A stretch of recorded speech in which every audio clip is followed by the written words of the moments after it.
Hello friends, DK Sinha this side. इस channel के ऊपर में हम एक श्रृंखला रन कर रहे हैं, थिंक एंड ग्रो रिच, जो नेपोलियन हिल ने बुक लिखी थी 1937 में। उससे ये एंटायर श्रृंखला जो है वो उस पे आधारित है, उससे इंस्पायर्ड है। अगर आपने पहले के वीडियो अगर नहीं देखे हैं तो इस चैनल के ऊपर में एक सेपरेट पॉडकास्ट है, motivation to win, secret of success. अभी तक 8 वीडियो उसमें आ चुके हैं, क्योंकि सक्सेस की जो सीक्रेट है उसके तहत कई प्रिंसिपल्स हैं जो नेपोलियन हिल ने अपनी किताब में लिखे हैं। तो वो एक एक प्रिंसिपल को करके हम आगे बढ़ रहे हैं और वीडियो बना रहे हैं। इस वीडियो में हम डिसीजन मेकिंग के ऊपर में बात करेंगे कि कितना इंपॉर्टेंट है डिसीजन लेना, टाइमली डिसीजन लेना, और डिसीजन के साथ में ज्यादा छेड़खानी नहीं कर। ये बहुत इंपॉर्टेंट है। इसके पहले अगर आपने पुराने वीडियोस देखे हैं तो हम कवर कर चुके हैं थॉट्स के बारे में, जो हमारे विचार आते हैं, डिजायर के बारे में कि किस तरह से डिजायर जब तक पल्सेटिंग नहीं होंगे और वो एसोसिएटेड नहीं होंगे एक पर्पस के साथ, उन डिजायर का कोई औचित्य नहीं। फेथ के बारे में हमने बात की कि फेथ कितना इंपॉर्टेंट रोल अदा करता है हमारी सफलता की यात्रा में। इसके बाद हमने ऑटो सजेशन के बारे में वीडियो लेके आए कि किस तरह से आप अपने सबकॉन्शियस माइंड को ट्रेन कर सकते हैं पॉजिटिव थिंकिंग के लिए और उसे ओरिएंट कर सकते हैं अपने गोल की तरफ बढ़ने की। उसके बाद हम वीडियो लेके आए स्पेशलाइज्ड नॉलेज के बारे में कि कितना इंपॉर्टेंट होता है स्पेशलाइज्ड नॉलेज होना। जनरल नॉलेज की बात नहीं कर रहा हूं मैं स्पेशलाइज्ड नॉलेज की बात कर रहा हूं। जनरल नॉलेज आपको बहुत हद तक मदद नहीं करेगा सफलता की दिशा में आगे बढ़ने में। इसके बाद हम वीडियो लेके आए कि हमारे जो माइंड की फैकल्टी है, इमेजिनेशन, उसका क्या रोल है, उसे कैसे इस्तेमाल करना चाहिए, कितने प्रकार के इमेजिनेशन होते हैं, उनमें किन इमेजिनेशन को आप ज्यादा इस्तेमाल करेंगे और अल्टीमेटली जाके फिर वो क्रिएटिव इमेजिनेशन में कन्वर्ट होगा। उसके बाद हम वीडियो लेके आए ऑर्गेनाइज्ड प्लानिंग। ये सारी प्रोसेस के द्वारा ही तो हम अल्टीमेटली सफलता की दिशा में बढ़ सकते हैं, आपके प्रोफेशन कोई भी। हम इस चैनल में स्टॉक मार्केट से रिलेटेड, टेक्निकल एनालिसिस से रिलेटेड, फंडामेंटल एनालिसिस से रिलेटेड एग्जांपल इसीलिए देते हैं क्योंकि अधिकतर स्टूडेंट्स जो इस चैनल के हैं वो स्टॉक मार्केट के प्रति रुचि रखते। तो इस वीडियो में हम एक डिटेल चर्चा करेंगे डिसीजन मेकिंग के ऊपर, और उसका अपोजिट क्या होता है, प्रोकास्टिनेशन। ये चीजें क्या होती हैं उसके बारे में चर्चा करेंगे। तो दोस्तों, वीडियो को अभी से लाइक कर लीजिए, चैनल को सब्सक्राइब कर लीजिए, बेल आइकन को हिट कर दीजिए नोटिफिकेशन के लिए, ताकि आप हमेशा अपडेटेड रहें। चलिए चर्चा की शुरुआत करते हैं।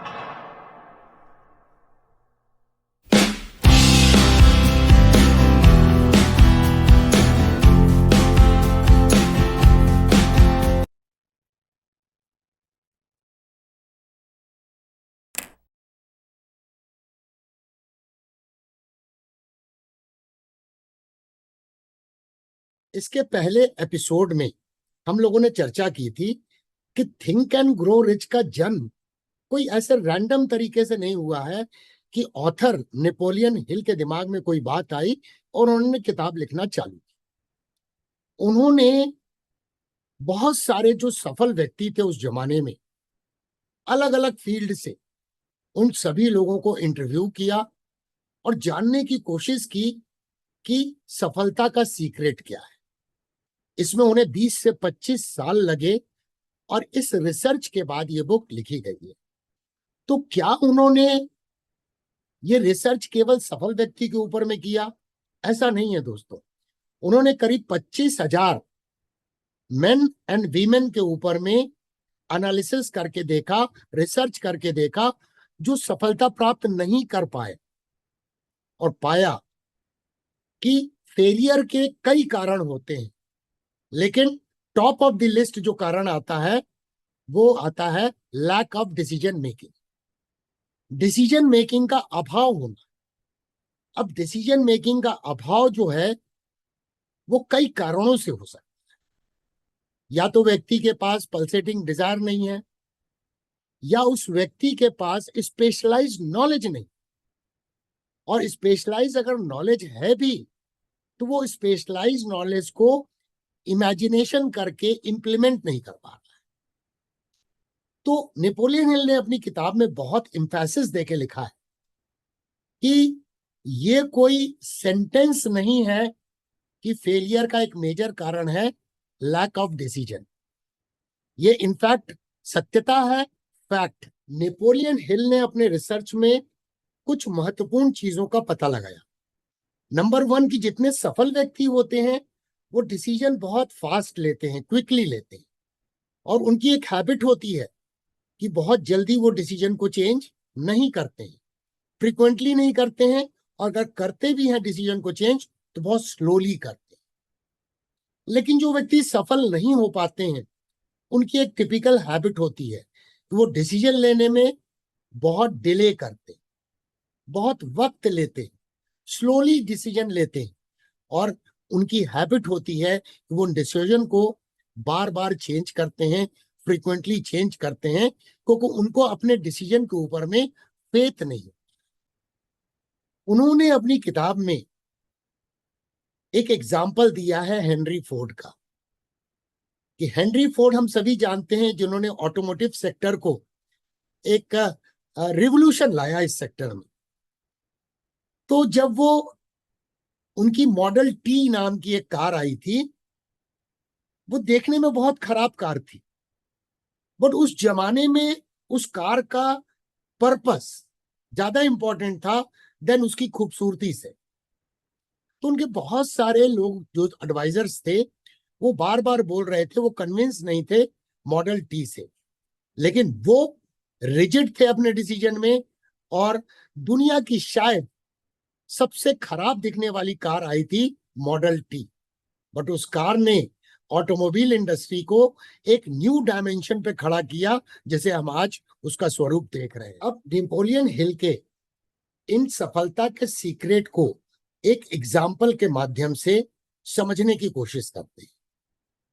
फॉर एग्जाम्पल, किसी के दिमाग में एक ख्याल आया कि उसे दुनिया का सबसे अच्छा टेक्निकल एनालिस्ट बनना है। ये विचार आया उसके दिमाग, क्योंकि हम लोगों ने पहले प्रिंसिपल में क्या डिस्कस किया था, thoughts are the things.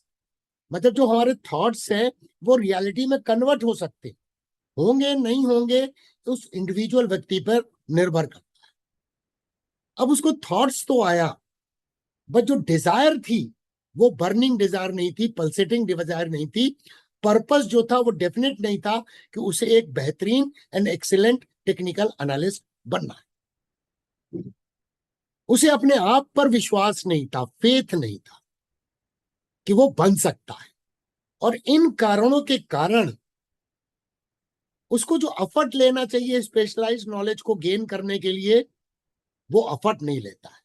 Effort लेता भी है तो हाफ हार्टेडली एफर्ट लेता है, और एक सरफेस में जो बोलते हैं ना सरफेशियल नॉलेज, उसको प्राप्त करने की कोशिश करता है, जो कि इनफ नहीं होता है एक बेहतरीन टेक्निकल एनालिस्ट बनने। क्योंकि वो स्पेशलाइज्ड नॉलेज को प्राप्त करने के लिए वो सिंसियरिटी चाहिए, वो पल्सेटिंग डिजायर चाहिए, क्योंकि पर्पस अगर डेफिनेट है कि उसे एक बेहतरीन टेक्निकल एनालिस्ट बनना है, तभी वो इस दिशा में काम करेगा और आगे बढ़े। अब जब स्पेशलाइज्ड नॉलेज का अभाव होता है तो वो टेक्निकल एनालिसिस के स्पेशलाइज्ड नॉलेज के अभाव के कारण उसका क्रिएटिव इमेजिनेशन काम नहीं करता है कि प्रॉपर तरीके से, प्रॉपर कॉन्फ्लुएंस का पता लगा के वो एक प्रिसाइज ट्रेडिंग स्ट्रेटजी का निर्माण कर सके। और फिर उसकी बैक टेस्टिंग वो नहीं करता है प्रॉपर तरीके से, इनफ बैक टेस्टिंग जो करनी चाहिए वो नहीं करता। और यही कारण होता है कि उसको फेथ नहीं आता है। अगर आपने बैक टेस्टिंग कर ली किसी ट्रेडिंग स्ट्रेटजी का निर्माण करके, तो बैक टेस्टिंग आपने 100, 150, 200 ट्रेड्स के ऊपर में की हिस्टोरिकल डेटा पे, तो आपका फेथ जो है वो मजबूत हो जाता है। लेकिन अगर फेथ नहीं है कि आपका स्पेशलाइज नॉलेज ठीक नहीं है, ट्रेडिंग स्ट्रेटजी सही बनी है कि नहीं बनी है, तो डिसीजन मेकिंग कि मैं इस स्टॉक में पोजीशन बनाऊं या ना बनाऊं, ट्रेडिंग करूं या ना करूं, क्या ये ट्रेड का टारगेट आएगा कि नहीं आएगा, क्या मैं इस ट्रेड में नुकसान तो नहीं कर जाऊंगा, इन सारी चीजों पे क्लटर में उसका दिमाग घूमता है और इस कारण से वो डिसीजन नहीं ले पाता है जो उसे डिसीजन लेना चाहिए स्पेशलाइज नॉलेज के आधार पर। ऊपर वाले ने हम सभी को ब्रेन दिया है, तो आपको नहीं लगता है दोस्तों कि हमें स्पेशलाइज नॉलेज को प्राप्त करके डिसीजन लेने के लिए अपने ब्रेन का इस्तेमाल करना चाहिए? बट अधिकतर लोग जो फेलियर साबित होते हैं उनकी एक और हैबिट होती है जो नेपोलियन हिल ने अपनी किताब में थिंक एंड ग्रो रिच में लिखा है। वो है कि वो दूसरों के ओपिनियन से अपने डिसीजन को लेते। और इसी कारण से आप देखिए खास करके स्टॉक मार्केट में जो लोग ट्रेडिंग करना भी चाहते हैं, पैसे भी कमाना चाहते हैं, बट स्पेशलाइज्ड नॉलेज नहीं लेना चाहते हैं, वो कहीं ना कहीं टिप्स ढूंढते रहते हैं कि उन्हें स्टॉक का नाम पता लग सके, टारगेट क्या होगा, स्टॉप लॉस क्या होगा, ये सारी जानकारी के लिए वो टिप्स को खरीदते भी हैं। भारतीय रेगुलेटर सेबी ने कई बार इस बात के बारे में चेतावनी दी है कि ऐसे ऐसे फर्म हैं जिनको एक्चुअली उनके पास लाइसेंस भी नहीं है, स्पेशलाइज्ड नॉलेज भी नहीं है, और वो टिप्स देते हैं इनोसेंट व्यक्ति को जिनको स्पेशलाइज्ड नॉलेज नहीं। तो सबसे बेहतर तरीका है कि हम ये सभी जानते हैं कि स्पेशलाइज्ड नॉलेज अगर हमने गेन कर लिया और उसको गेन करने के लिए जितनी भी मेहनत करनी पड़ी, या तो किताबों को पढ़ के हम गेन करेंगे नॉलेज को, या फिर इंटरनेट पे रिसोर्सेज उपलब्ध हैं। इस चैनल के ऊपर में जीरो टू हीरो की प्लेलिस्ट है जिसके माध्यम से आप सीख सकते हैं, चार्ट के ऊपर में प्रैक्टिस कर सकते हैं, बैक टेस्टिंग कर सकते हैं स्ट्रेटजी बना के, और जब आप आश्वस्त हो जाए yes risk management money management करके इस स्ट्रेटजी को इंप्लीमेंट करके कंसिस्टेंट प्रॉफिट कमाया जा सकता है, तो क्यों टिप्स के ऊपर में डिपेंड रहना जिसकी ऑथेंटिसिटी नहीं। नेपोलियन हिल ने अपनी किताब में डिसीजन के अपोजिट क्या होता है इसके बारे में जिक्र किया है, और वो होता है प्रोकास्टिनेशन। आए दिन लोग प्रोकास्टिनेट करते हैं और इसी कारण से वो डिसीजन नहीं ले पाते, चाहे उन्हें स्पेशलाइज्ड नॉलेज गेन करने का डिसीजन लेना है या ऑर्गेनाइज्ड प्लानिंग करने का डिसीजन लेना है, वो प्रोकास्टिनेट करते रह जाते हैं। अगर हिंदी में मैं बोलूं प्रोकास्टिनेशन को, तो टाल मटोल करते रहते हैं डिसीजन लेने। इसको समझाने के लिए एक रियल स्टोरी मैं आपको सुनाता हूं। आप सभी जानते हैं मैं नागपुर में रहता हूं, और नागपुर में एक मेरा फ्रेंड है, उसने एक बार मेरे से पूछा कि आपने जीरो टू हीरो के इतने सारे वीडियोस बनाए हैं, तो आपने ये सब्जेक्ट सीखा कहाँ से? तो मैंने उसको ऑनेस्टली जवाब दिया कि जब मैं सीख रहा था उस जमाने में इंटरनेट पर रिसोर्सेज नहीं थे, तो मेरे पास कोई ऑप्शन नहीं था, और नागपुर में वो फैसिलिटी नहीं थी कोचिंग की कि मैं कोई ट्रेनिंग ले सकूं टेक्निकल एनालिसिस को सीखने के लिए। तो मैंने अच्छी बुक्स के बारे में जानकारी हासिल की और मैंने दो किताबें खरीदी, एक मार्टिन जे प्रिंग की टेक्निकल एनालिसिस एक्सप्लेन्ड, और दूसरी encyclopedia of chart pattern by Thomas and Bulkowski. और इन दोनों किताब को कई बार पढ़ा, कई बार रिवीजन किया, चार्ट के ऊपर मैं प्रैक्टिस की, और जब जीरो टू हीरो की प्लेलिस्ट का निर्माण मैं कर रहा था उसमें अलग अलग वीडियोस अलग अलग टॉपिक्स पर, तो वो सारा ज्ञान जो मैंने लिया है उसको उड़ेल दिया मैंने, ये सोच के कि क्या क्या दिक्कतें मुझे इनिशियली आई हैं उन दिक्कतों का सोल्यूशन दे सके। तो अगर आपने भी मार्टिन जे प्रिंग की किताब को पढ़ा है तो आपको मेरे जीरो टू हीरो के वीडियो में कहीं ना कहीं सोर्स ऑफ इंस्पिरेशन समझ में आ जाएगा। तो मैंने उससे पूछा कि क्या तुम भी टेक्निकल एनालिसिस सीख रहे हो? बोला हाँ सीख रहा हूं, और मैंने किताब भी कुछ खरीदी है। तो मैंने बोला कितनी, आपने क्या किताब खरीदी है? तो उसने कुछ ऑथर्स के नाम बताए, जो इंडियन ऑथर्स की बुक्स थी वो उन्होंने खरीदी थी। क्वेश्चन ये नहीं आता है कि उन्होंने क्या बुक खरीदी।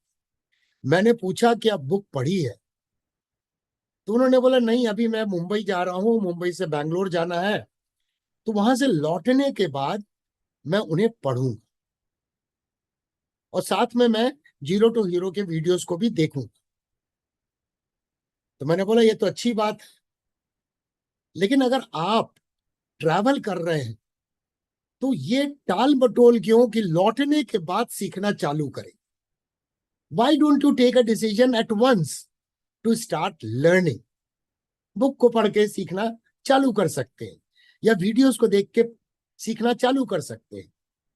क्योंकि जब भी हम ट्रैवल करते हैं दोस्तों, अगर हम एयर से ट्रैवल कर रहे हैं तो चेक इन के समय भी काफी वक्त लगता है, हम लॉन्च में वेट करते रहते हैं। ट्रेन से ट्रैवल करते हैं तो भी काफी वक्त मिलता है। क्या उस वक्त में हम सीख नहीं सकते हैं? क्या वो वक्त का यूटिलाइजेशन हम नहीं कर सकते हैं? तो इसे बोलते हैं प्रोकास्टिनेशन। उसके बाद हमने स्पेशलाइज्ड नॉलेज को प्राप्त करने के लिए प्रोकास्टिनेट किया। फिर ट्रेडिंग स्ट्रेटजी बनाना है तो चलो अगले सप्ताह में बनाए। फिर ट्रेडिंग स्ट्रेटजी बना भी ली तो बैक टेस्टिंग करना है 200 ट्रेड के ऊपर में, 100 ट्रेड के ऊपर में, हिस्टोरिकल डेटा के ऊपर में। तो फिर हम एक अलग डेट दे देते हैं कि उस डेट में हम करें। तो हम अपने लर्निंग कर्व को बढ़ा रहे हैं और कहीं ना कहीं प्रोकास्टिनेट करते चले जा रहे हैं, और स्पेशलाइज्ड नॉलेज को गेन करने के लिए, या जो भी रिक्वायरमेंट है स्टॉक मार्केट में सफलता प्राप्त कर। तो हर व्यक्ति जो फास्ट डिसीजन लेना चाहता है, वो डिसीजन फर्म होना चाहिए। नंबर 2, प्रोकास्टिनेशन एक दुश्मन है प्रॉपर डिसीजन मेकिंग का। उसके ऊपर में हमें विजय प्राप्त करनी होगी, इसका कोई शॉर्टकट नहीं है। उसके ऊपर में हमें विजय प्राप्त करनी पड़ेगी, नहीं तो प्रोकास्टिनेशन, टाल मटोल करना, बहाने बनाना, ना करने के बहुत हो सकते हैं। तो देखने के लिए धन्यवाद, फिर मिलेंगे अति शीघ्र।